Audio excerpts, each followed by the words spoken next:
नमस्कार दोस्तों, आज मैं फिर से हाजिर हूँ एक बिल्कुल नए इन्वेस्टमेंट ऑप्शन के साथ। दोस्तों, आज मैं जिस स्कीम के बारे में बात करने जा रहा हूँ वो स्कीम जब से शुरू हुई है यानी 2 जनवरी 2013 से लेकर के अब तक का उसने रिटर्न दिया है 26.94% का।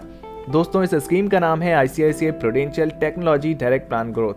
दोस्तों, पिछले 5 सालों के रिटर्न की बात की जाए तो इस स्कीम ने 33.63% का रिटर्न दे दिया है। और अगर 3 सालों के रिटर्न को देख लिया जाए तो पिछले 3 सालों में इस स्कीम ने 39.86% का रिटर्न दे दिया है। और अगर 1 साल की बात करूं तो ICICI प्रूडेंशियल टेक्नोलॉजी फंड का जो रिटर्न रहा है वो 56.37% का रहा है। दोस्तों, अगर 6 महीने की रिटर्न की बात कर ली जाए तो पिछले 6 महीने में ही ICICI प्रूडेंशियल टेक्नोलॉजी फंड ने 15.95% का रिटर्न दे दिया है। दोस्तों, किसी भी म्यूचुअल फंड में निवेश करने के 2-3 तरीके होते हैं। पहला तरीका होता है कि आप या तो SIP यानी हर महीने थोड़ी थोड़ी रकम जमा करें और उसके बाद एक बड़ा फंड तैयार कर सकते हैं। दूसरा तरीका होता है कि आप लमसम यानी एक मुश्त पैसा डाल दें, जैसे आप FD में डालते हैं। आप एक मुश्त पैसा डाल दें और उसे कुछ सालों के लिए म्यूचुअल फंड में डाल करके छोड़ दें और उसके बाद रिटर्न के साथ कंपाउंडिंग होते होते भी बड़ा फंड तैयार हो जाता है। और तीसरा तरीका होता है आप एक मुश्त पैसा डालें और उसके बाद कुछ पैसे निकालते रहें, उसे हम SWP प्लान कहते हैं, systematic withdrawal plan.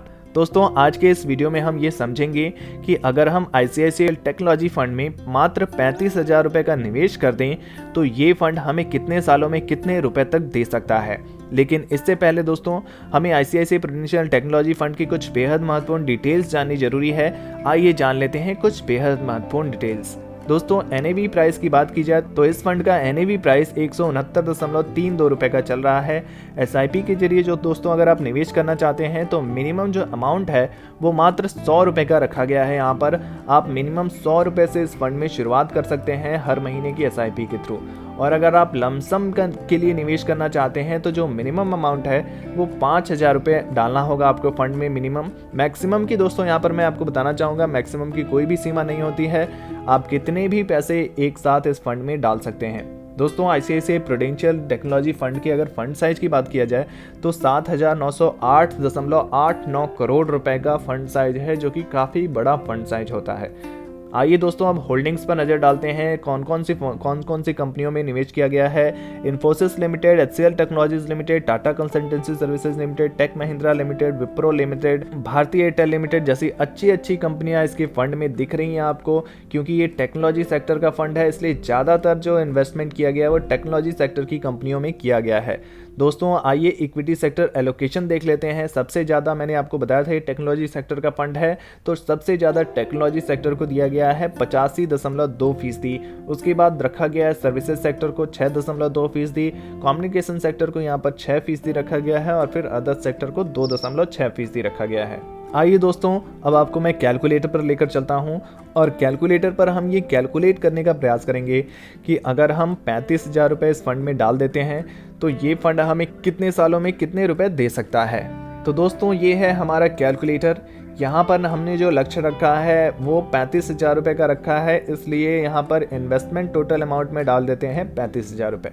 Expected return rate की अब बात करूं तो एक्सपेक्टेड रिटर्न रेट इस फंड का हम कैलकुलेट करेंगे। कैसे करेंगे? ऑल टाइम रिटर्न देख लेंगे। पहले तो ऑल टाइम रिटर्न है 26.97%, करीब 27% का रिटर्न दे दिया है इसने ऑल टाइम रिटर्न।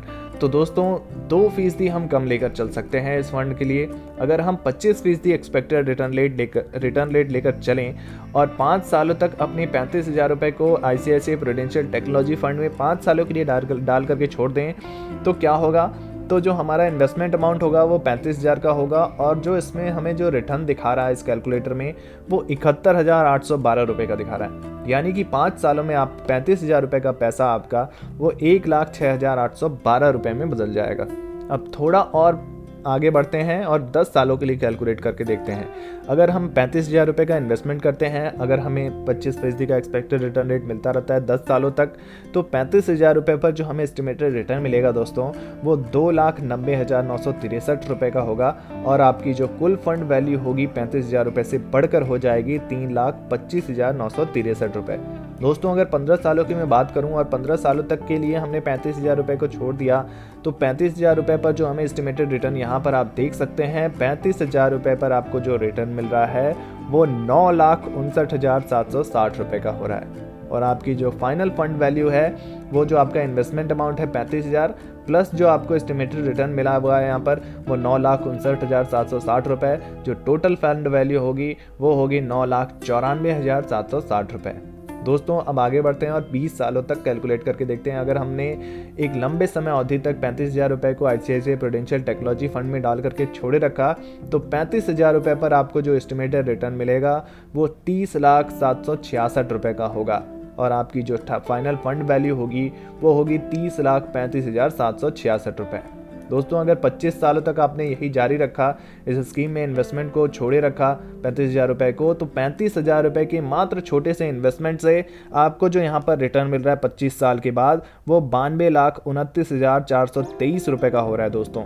और आपकी जो फाइनल फंड वैल्यू हो रही है वो 92,64,423 रुपये हो जा रही है। दोस्तों अगर 30 सालों के इन्वेस्ट कर दिया, आपकी उम्र कम है, मात्र 30 साल है और आपने इन्वेस्ट कर दिया 35,000 रुपये और 35,000 रुपये को 30 सालों तक छोड़ दिया, यानी जब आपकी उम्र 60 साल की हो जाएगी उस उम्र में आपको जो 35,000 रुपये पर जो आपको एस्टिमेटेड रिटर्न यहाँ पर दिख रहा है वो 2,82,37,775 रुपये का हो रहा है और आपकी जो कुल फंड वैल्यू हो जाएगी 2,82,72,775 रुपये हो जाएगी दोस्तों।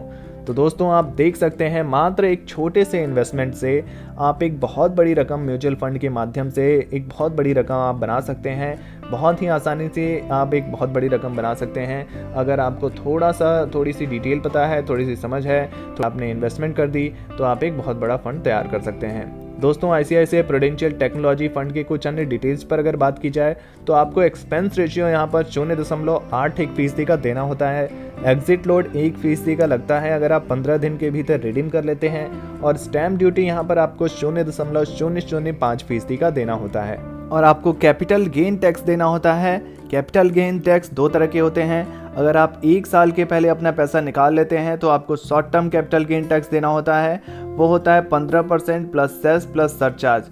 और वहीं अगर आप 1 साल के बाद पैसा निकालते हैं तो आपको long term capital gain tax देना होता है, जिसमें आपको 1 लाख तक कोई भी टैक्स नहीं देना होता है। अगर आपका कैपिटल गेन 1 लाख से ऊपर होता है तो आपको 10% प्लस सेस प्लस सरचार्ज देना होता है। तो दोस्तों ICICI प्रूडेंशियल टेक्नोलॉजी फंड की ये जानकारी कैसी लगी कमेंट बॉक्स में ज़रूर बताइए। वीडियो से जुड़ा कोई प्रश्न है तो आप वो भी पूछ सकते हैं और ऐसे ही नए नए इन्वेस्टमेंट ऑप्शन के लिए हमारे इस चैनल को सब्सक्राइब करना बिल्कुल ना भूलें। धन्यवाद।